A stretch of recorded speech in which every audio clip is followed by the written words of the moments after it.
اعوذ باللہ من الشیطان الرجیم، بسم اللہ الرحمن الرحیم۔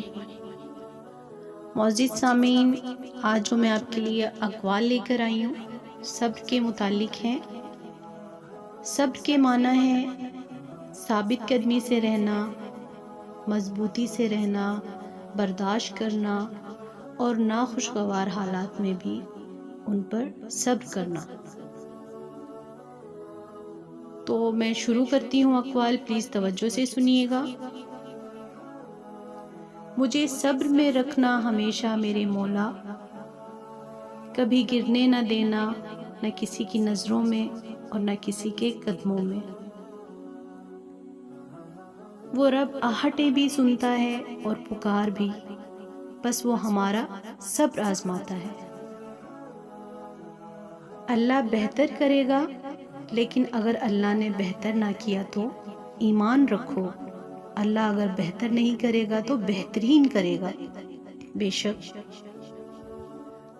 غم اور مشکلات صرف اللہ کو بتایا کرو، اس یقین کے ساتھ کہ وہ تمہیں جواب بھی دے گا اور تمہاری تکلیف بھی دور کرے گا۔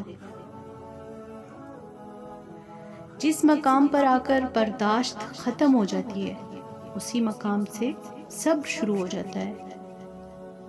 صبر سیکھ لیں، اللہ سب جانتا ہے، وہ جانتا ہے کہ آپ کن حالات سے گزر رہے ہیں۔ یقین کریں وقت بدل جائے گا، کیونکہ تبدیلی کائنات کا اصول ہے۔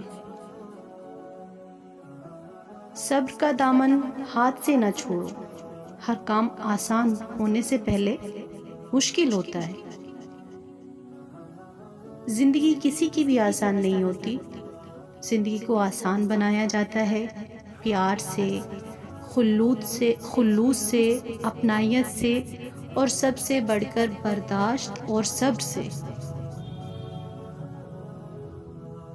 جتنا تم میں صبر ہوگا اتنا زیادہ تمہاری دعا میں اثر ہوگا۔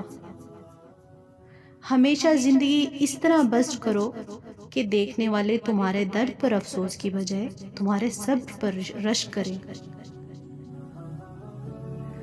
اگر آپ صحیح ہیں تو کچھ بھی ثابت کرنے کی ضرورت نہیں، بس صحیح بنے رہیں، وقت خود گواہی دے گا۔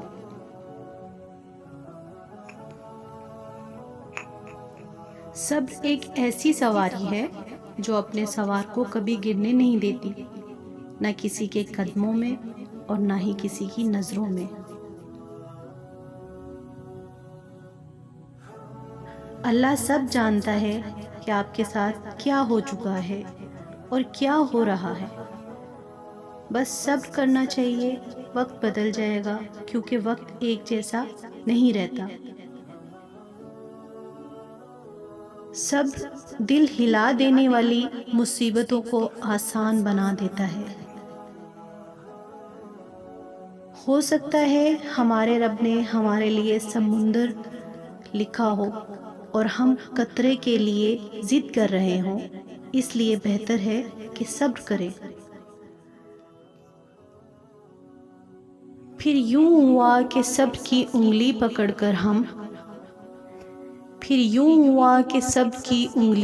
کر ہم اتنا چلے کہ راستے حیران رہ گئے۔ اسی کے ساتھ میں آپ سے اجازت چاہتی ہوں، اور اللہ تعالی ہمیں ان اقوال پر عمل کرنے کی توفیق عطا فرمائے۔ آمین ثم آمین۔